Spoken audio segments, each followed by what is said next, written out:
നമ്മുടെ കുറച്ച് ദിവസം മുമ്പാണ് എമ്പുരാൻ്റെ ടീസർ വന്നത്. പൃഥ്വിരാജ് കുമാരൻ സംവിധാനം ചെയ്യുന്ന മുരളി ഗോപി തിരക്കഥ എഴുതിയ മോഹൻലാൽ എബ്രഹാം ഖുറേഷിയായിട്ട് വരുന്ന എമ്പുരാൻ്റെ ടീസർ വന്നു.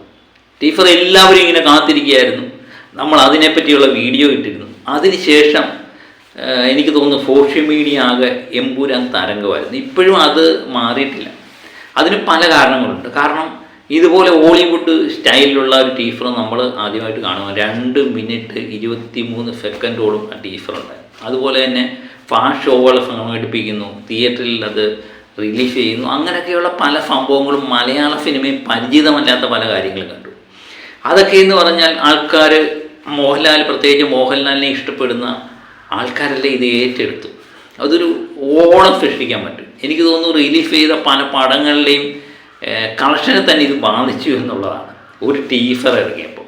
അപ്പോൾ സിനിമ ഇറങ്ങിക്കഴിയുമ്പോൾ എന്താണ് സംഭവം എന്നുള്ളത് എല്ലാവർക്കും മനസ്സിലായിട്ടുണ്ട്. അപ്പം ഇത് കേട്ട് കഴിഞ്ഞിട്ട് ഇതിൻ്റെ നെഗറ്റീവായിട്ട് സംസാരിക്കുന്ന പലർക്കും ഇതിനൊരു അങ്ങോട്ട് ഉൾക്കൊള്ളാൻ പറ്റത്തില്ല. അവർ കരച്ചിലെന്ന് വെച്ചാൽ കരച്ചിലോടെ കരയും. ചിലർ വീഡിയോ ഇടുന്നു, ചിലർ കമൻ്റ് ഇടുന്നു.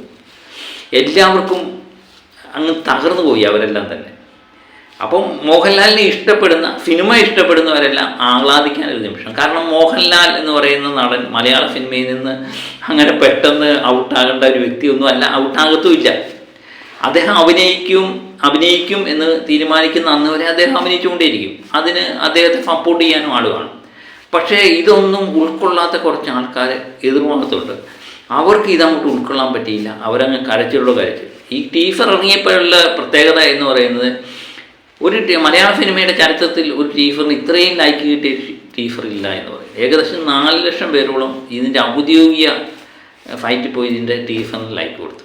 അതുപോലെ തന്നെ 7-8 മില്യൺ ആൾക്കാരോളം ഇത് കണ്ടു കഴിഞ്ഞു. അതൊന്നും അല്ല, കാരണം ഇതിൻ്റെ റിയാക്ഷൻ വീഡിയോ ഒക്കെ ട്രെൻഡിങ്ങിൽ വന്നു എന്നുള്ളതാണ്.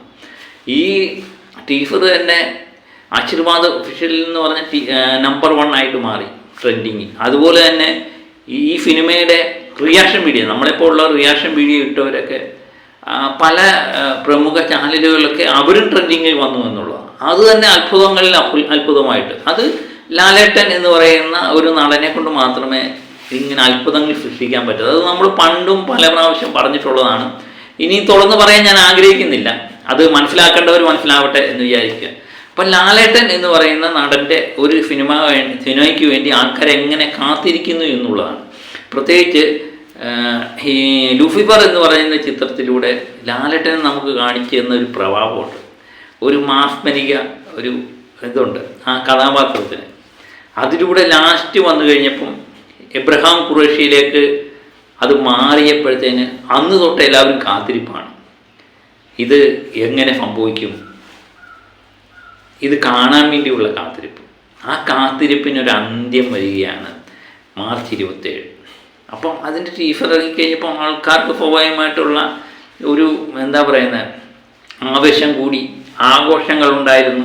തിയേറ്ററുകളിൽ ഉത്സവപ്പറമ്പായി മാറി. അങ്ങനെയൊക്കെയുള്ള സംഭവം.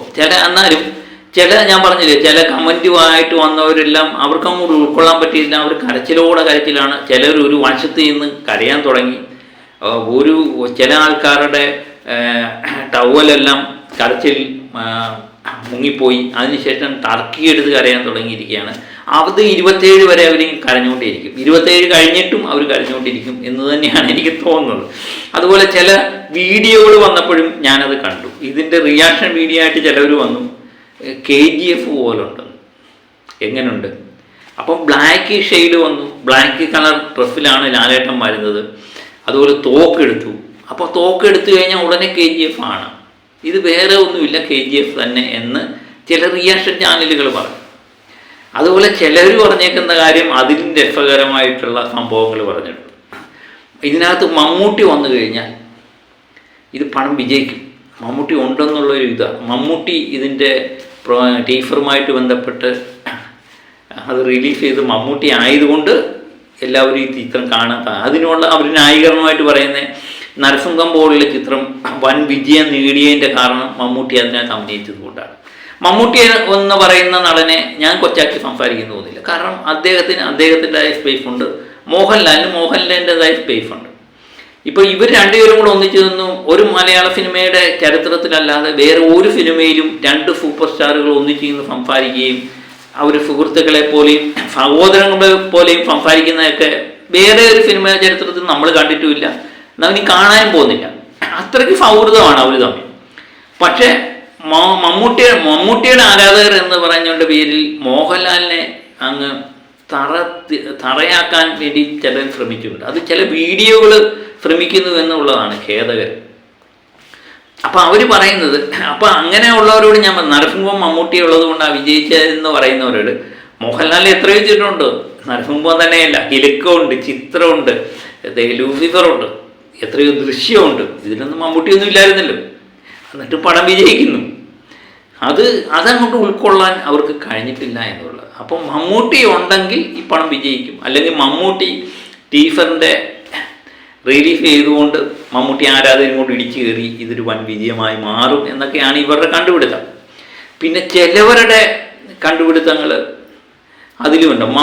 മോഹൻലാൽ കൊള്ളത്തില്ല, ടീസറെല്ലാം അടിപൊളിയായിട്ടുണ്ട്, അടിപൊളി ഹോളിവുഡ് സ്റ്റൈലാണ്, അതിൻ്റെ ഓരോ ഷോട്ട് നല്ലതാണ്, അതിൻ്റെ കട്ടിങ് നല്ലതാണ്, അതിൻ്റെ ഛായാഗ്രഹണം നല്ലതാണ്, എല്ലാം നല്ലതാണ്. പക്ഷേ മോഹൻലാൽ ഈ ഡ്രസ്സ് ഇട്ടുകൊണ്ട് വന്നു കഴിഞ്ഞപ്പോൾ മഹാബോറാണ്. അതുപോലെ മോഹൻലാൽ തോക്കെടുത്തേക്കുന്നത് മഹാബോറാണ്. ആ ടീസറിൻ്റെ ഈ സിനിമയ്ക്കുള്ള ഏറ്റവും വലിയൊരു പ്രശ്നം എന്ന് പറയുന്നത് മോഹൻലാൽ എന്ന് പറയുന്ന നടനാണ്. അല്ലാതെ ഇത് അടിപൊളിയായി മാറിയേനെ എന്നുള്ളതാണ് ചിലവരുടെ കണ്ടിട്ട്. ഇതിൽ നിന്ന് തന്നെ നമുക്ക് കണ്ണുകൾ മനസ്സിലായല്ലോ. ഇപ്പം ഈ പടത്തിൻ്റെ ലൂസിഫർ എന്ന് പറയുന്ന പടത്തിൻ്റെ ആ സ്റ്റൈല് തന്നെ മാറിയത് എന്ന് പറയുന്ന ലാസ്റ്റ് നിമിഷം എബ്രഹാം ഖുറേഷി എന്ന് പറയുന്ന മോഹൻലാൽ പറയുന്ന ആ സ്റ്റൈല്, അദ്ദേഹത്തിൻ്റെ താടി, ആ കൂളിംഗ് ഗ്ലാസും ആ കോട്ടും വാച്ചുമൊക്കെ എടുത്തൊരു പ്രത്യേക സ്റ്റൈലിൽ അദ്ദേഹം നടന്നു വരുന്നത് അന്നാണ് ആരാധകർ രോമാഞ്ചം കൊണ്ടുപോയത്. അന്ന് തിയേറ്റർ ഓളമായിരുന്നു സൃഷ്ടിച്ചത്. സ്റ്റീഫൻ നെടുമ്പള്ളിയിൽ നിന്ന് എബ്രഹാം ഖുറേഷിയിലേക്കുള്ള ഒരു കൂറുമാറ്റം. അപ്പം അത് അടുത്ത പടത്തിനുള്ള പടയൊരുക്കമാണ് പൃഥ്വിരാജ് മുരളിഗോപിയൊക്കെ നടത്തിയത്. അത് അവർ വിജയിക്കുകയും ചെയ്തു.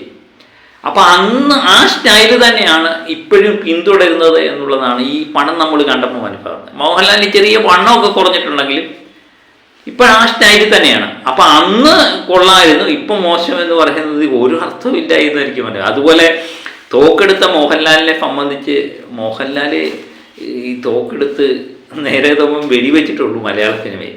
ഇതിന് ഒത്തിരി ഉദാഹരണങ്ങളുണ്ട്. നമ്മൾ ആദ്യകാല ചിത്രം മോഹൻലാലിനെ സൂപ്പർ സ്റ്റാറാക്കിയ രാജാവിൻ്റെ മകൻ തന്നെ ഇപ്പോഴും നമ്മുടെ മനസ്സിൽ നിറഞ്ഞു നിൽക്കുന്ന രതീഷിനെതിരെ തോക്കെടുത്തുകൊണ്ട് മിഷൻ ഗണ്ണും എടുത്തുകൊണ്ടിരിക്കുന്ന മോഹൻലാലിൻ്റെ റൂമാണ്. അതിനുശേഷം എനിക്ക് തോന്നുന്നു മലയാള സിനിമയിൽ ഇങ്ങനെ മിഷൻ ഗണ്ണുമൊക്കെ എടുത്തുകൊണ്ട് ഇങ്ങനെ പല നടന്മാരും എടുത്തു കാണാം. പക്ഷേ മോഹൻലാൽ എന്ന് പറയുന്ന നടൻ്റെ രൂപം നമ്മുടെ മനസ്സിൽ വരുന്നത് അന്ന് പോസ്റ്റർ, രാജാവിൻ്റെ മകൻ്റെ പോസ്റ്ററുകളെല്ലാം തന്നെ ഈ തോക്ക് എടുത്തുകൊണ്ടിരിക്കുന്ന മോഹൻലാലിൻ്റെ രൂപമായിരുന്നല്ലേ. അപ്പം മോഹൻലാൽ എന്ന് പറയുന്ന നടനെ പറ്റി മനസ്സിലാകാതെ ഇങ്ങനെ ഓരോന്ന് പറഞ്ഞ് കരച്ചിലോടെ കരച്ചിൽ, ഇവരുടെ കരച്ചിൽ ഉടനെയൊന്നും തീരത്തില്ല. കാരണം ഇവരുടെ കരച്ചിൽ ഇനിയും ഒരു നാളോളം നിൽക്കും. കാരണം മാർച്ച് 27 ഇത് പടം റിലീഫാകുന്നു.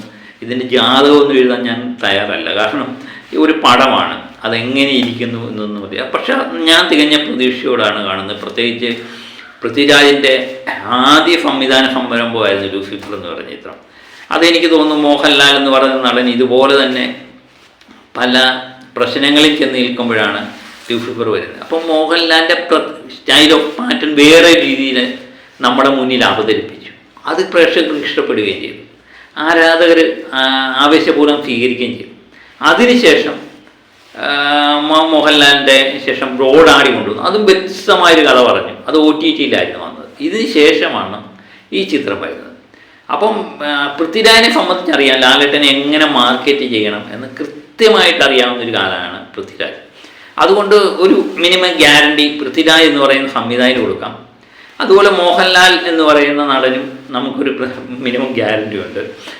അതുപോലെ എമ്പുരാൻ്റെ കഥാപാത്രം, എമ്പുരാൻ എന്ന് പറയുന്നത് ലൂസിഫറിൻ്റെ കഥാപാത്രം അന്ന് തന്നൊരു തിയേറ്ററിൽ തന്നൊരു ഓളമുണ്ട്. അതിൻ്റെ തുടർച്ച തന്നെ ആയിരിക്കാം ഒരുപക്ഷെ സംഭവിക്കുന്നത് എന്ന് നമുക്ക് ഏകദേശം 90% വരെ ഉറപ്പാണ്. പിന്നെ 10% കാര്യം ഞാൻ പറഞ്ഞ സിനിമയാണ്.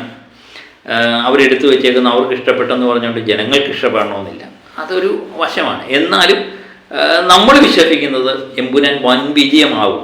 അങ്ങനെയെങ്കിൽ 27 കഴിഞ്ഞും ഈ കമൻറ്റോളികളും അതുപോലെ തന്നെ ഈ മോഹൻലാലിനെ ഇഷ്ടപ്പെടാത്ത, മോഹൻലാലിനെ വെറുക്കുന്ന ഒരു അനാവശ്യമായിട്ട് വെറുക്കുന്ന ഒരു യൂട്യൂബ് ചാനലുകളും അതുപോലെ ഇങ്ങനെയുള്ള മോഹൻലാലിൻ്റെ ഗേറ്റേഫുമൊക്കെ കരഞ്ഞ് അവർക്ക് തീർക്കാം. കാരണം ഇത് ഒരു പോസിറ്റീവ് അഭിപ്രായം നേടിയാൽ മക്കളെ ഇവിടെ ഒന്നും ചെന്ന് നിൽക്കത്തില്ല.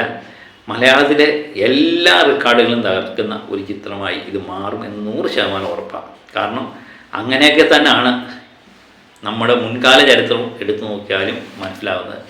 ദൃശ്യം മുതൽ ചിത്രം, ദൃശ്യം, നരസിംഹം, ആറാം തമ്പുരാൻ, പുലിമുരുകൻ,